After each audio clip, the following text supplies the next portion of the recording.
ada satu doa, tolong Bapak Ibu hafal. Itu doa dibacakan setiap keluar rumah.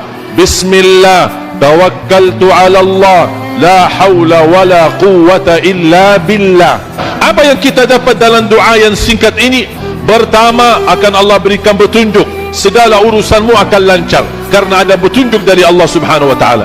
Akan diberikan oleh Allah perlindungan. Yang baca doa ini insya-Allah selamat dari kecelakaan mobil, kecelakaan motor, apapun kecelakaannya, Allah akan lindungi dari segala kecelakaan dan keburukan. Dan yang ketiga, wakufita, akan diberikan kecukupan. Yang keluar rumah mencari nafkah dan rezeki, pulang ke rumahnya Allah sudah memberikan kecukupan rezeki.